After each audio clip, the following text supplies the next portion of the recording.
This house reminds me of a house I used to love in California.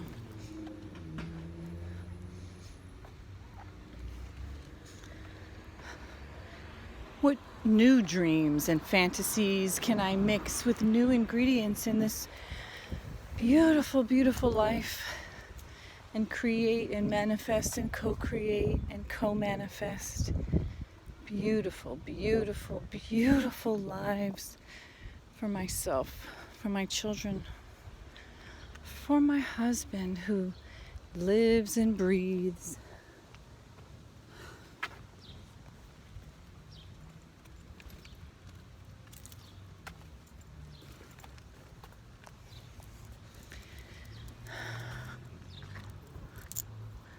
Teal Swan, Ralph Smart, Vishen Lakhani, Pema Chodron, Thich Nhat Hanh, Abraham Hicks, David Friedman, Mahalyi, Csikszentmihalyi, and many, many others teaching me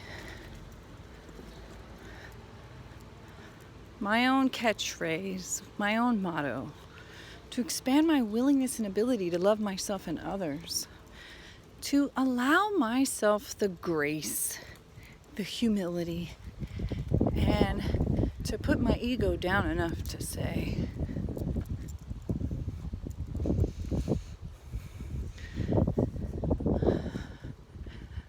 I allow someone to not choose me. I can carry the seemingly paradoxical belief that on one hand says, I have the ultimate high value and high worthiness and high quality to be worthy of the man that I would marry, the high quality man that I would marry. I'm worthy of him. And at the same time, I'm humble enough and loving enough and open enough. I have enough humility to say, others are allowed to not choose me. Those that I love are free to love me on their own free will. And other people have a right, just as much as I have a right. Others have every right to choose the life of happiness and joy of their own choosing. And like I pointed out, even if you have romantic feelings or sexual feelings or more than just friends feelings for a person, that doesn't automatically mean you want to be with them, or that you can be with them, or that you will choose to be with them. And everyone has that freedom. I got a little annoyed at some guy on a Facebook group yesterday because he basically wrote, oh, I met someone, I guess it was like an internet thing. He met somebody, and before, so they met, they took the effort to meet each other, and upon meeting, she decided she didn't want to go and have drinks. And he wrote saying, I've been rejected, she was so cold, why did she have to do it like that? Why couldn't she at least have the drink with me? I went through all the effort of meeting her. And then, when people were responding back, he's like, well, she wasn't my taste anyway. I didn't even want her. It was just the way she did it was so cold. Couldn't she have the dignity of at least having a drink with me? And I wrote back saying, maybe she had the dignity to not waste her or your time. Maybe you could have the dignity of not having expectations of a person.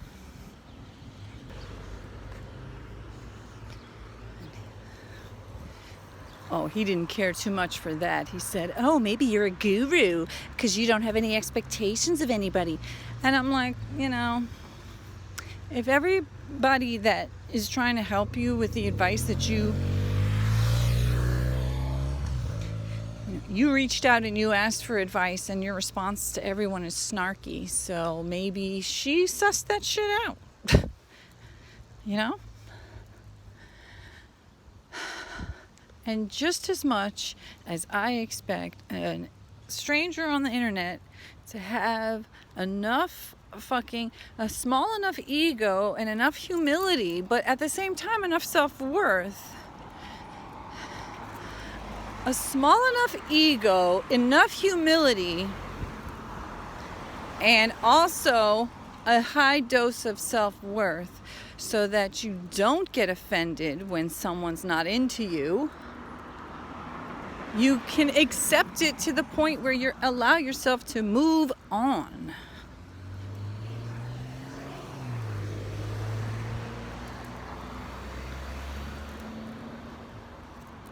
And care enough about your own future and well-being, and have enough belief in my own self-worth to know that the right person will come. So I don't need to clinging on to someone who unrequited love. I don't need to hang on to a fantasy and a dream of me with someone specific. I don't need to get rid of the dream at all. I don't need to get rid of my dream and my fantasy of my life with my true partner. I just have to let go of the specific who I think it should be.